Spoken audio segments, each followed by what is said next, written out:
Kalurang kabataan, ingasal pandayanan, metong po ka rin paboritong pamangan tamo, itang Pilipino, ya piningtindan o tinuguan. Hatulian ang balo na ninggino, mapamangan tamong tindan.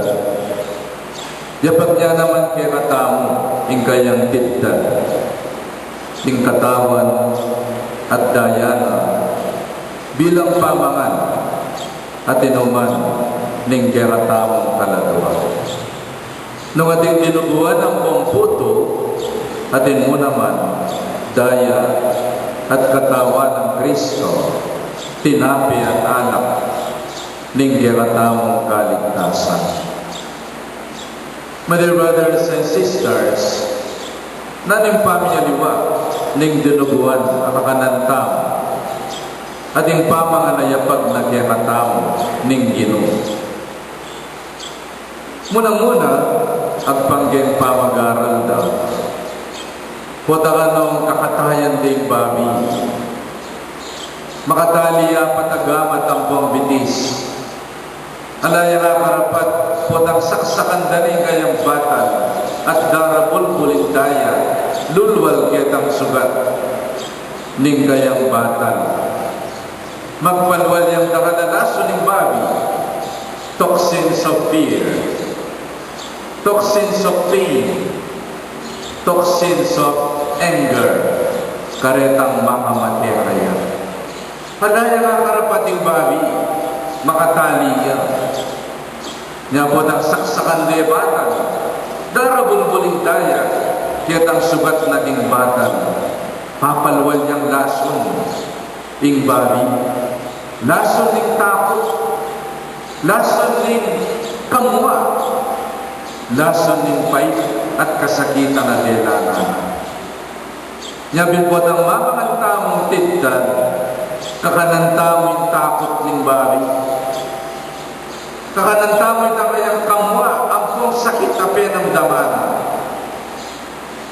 Pero po ang mamangang tamong king banaladulang ning Ginoo. Podang tatanggapan tayo yung banal na komunyon, the body and blood of Christ. Kakanantamoy kayang lugod. Kakanantamoy na kayang pamamatawad. Kakanantamoy yung kayang pamagdawang sarili. Kakanantayan Diyos, ami katawan tao, para maging sikan ng tao, at bangkit ang miyangat tang panugali, agpang ginugali, at pamibiyerdi na ning ginotang Jesucristo. We become what we eat. At sa naging kirkaba ng panahon, ay itang makinabang tao. Ay itang makiramdam tao para nga mano ng Diyos. Maging lalo tayong kaugali at kalupa ing ginotang Jesucristo. We become what we eat. Nga mabiyete kay katamo ng Ginoo, ing kayang katawag at daya bilang pamangan. Bang miyang tao, kitang pamibiyete at panugali ang makayakma, king kaisipan at panugali at pamibiyete ng ginotang Jesucristo. Nano po yung hamon na kiratamo niting kapag masusyan, king solemnidad ng katawan at daya ng Kristo. Kaniting gospel reading na may basa, na tamong may karamdam, kabang mamanganda, ginangwayan tinape Yesus. Kaya pasalamat sa king Diyos, pinirasan niya tinape, at binyin niya ka rin kayang agad na tanggapan niya itiya ing kanakong katawan. Itiya ing kanakong daya, ing daya ning kasunduan, ami bubu para karing nakanatao.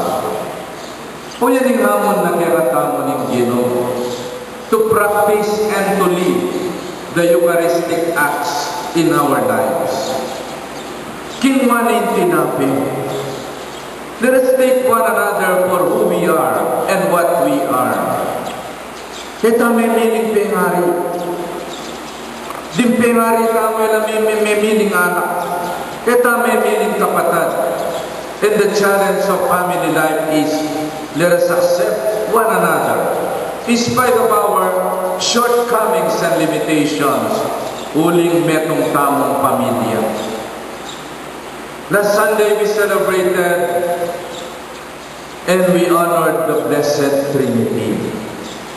Tinubod noon yung ginoreng kaya alagad, bang binyangan na rin tao, kin mabilog ayato, bang maging kapamilya na lang.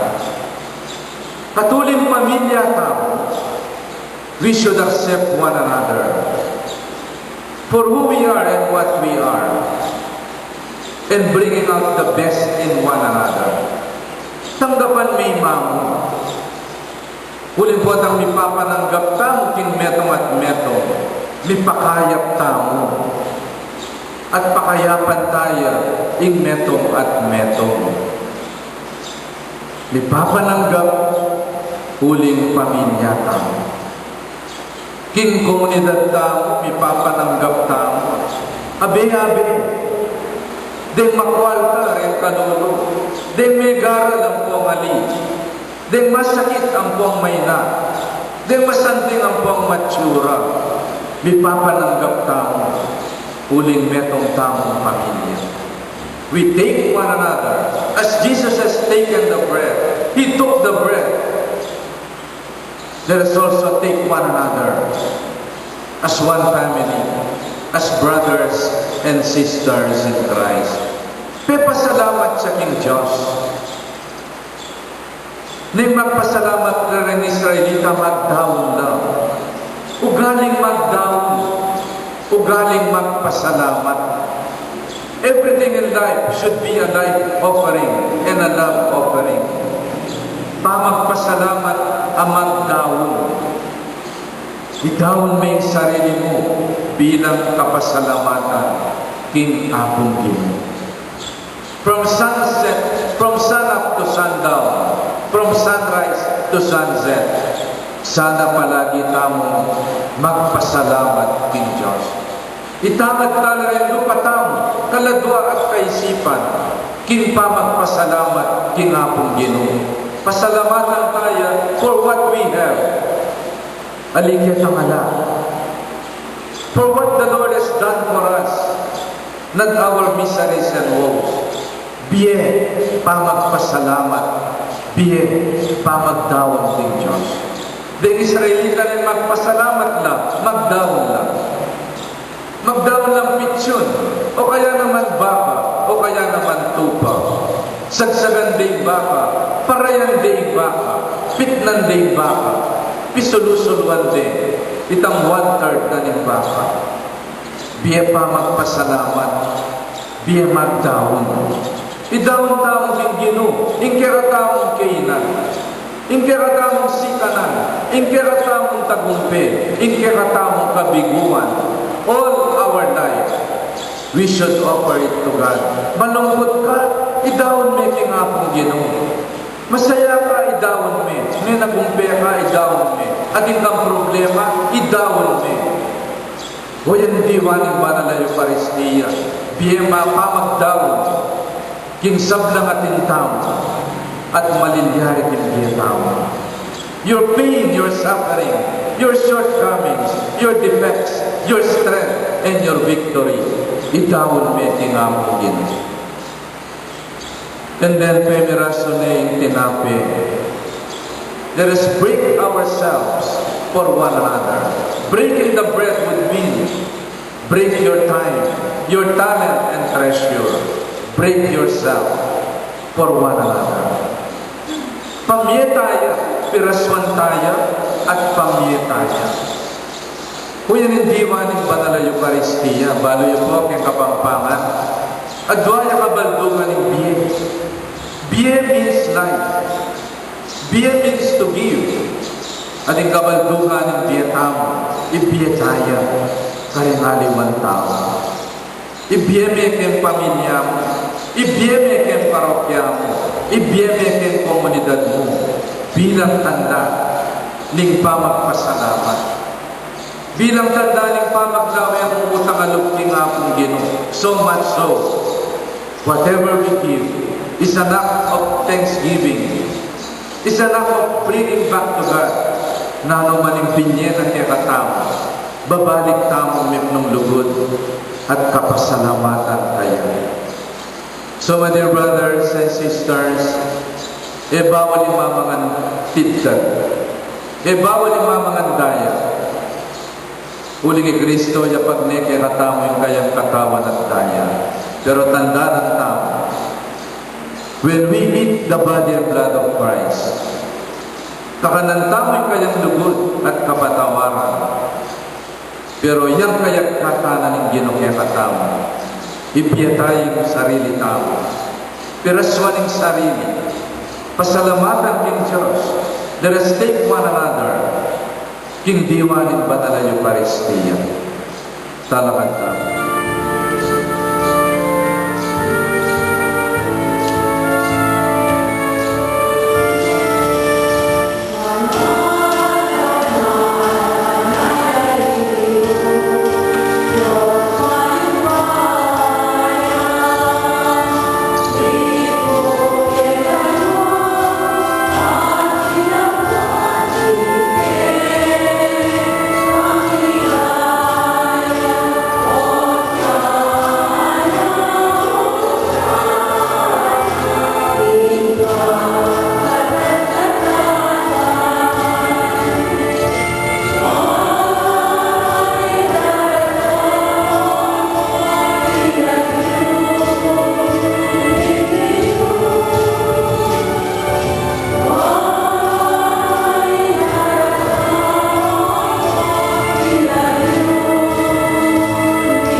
Tuligaming banalo Ginoy kay Bataling sablang kabanalan, ulilita pagparalang pumi, pabanalan mo sana detingayan, imupaya ng Espiritu bang parakya kami, malyari ng katawan at daya ning Ginoong Heso Kristo. Bayani daon po sang loob, king pamilas at kamatayan. Kinuhanin din namin at pepasalamat siya kaya pa. Pero sa liat niya, karingan disipulos na tanggapan niya iti ipangan at kanani. Iti yung kanakong katawan, amidawon para kaya kayo.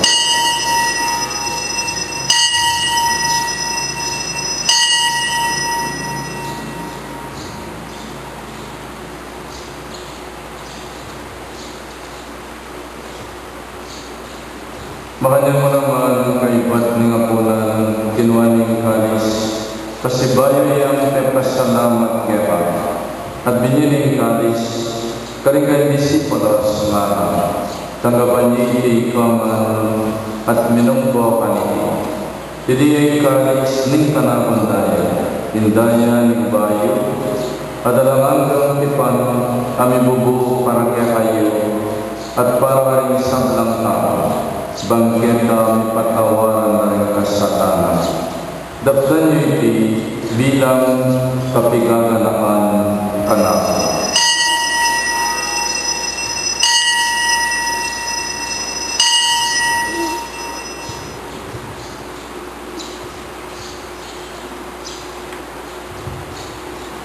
Ipasyad tayo ng ministeryo ng kasalpan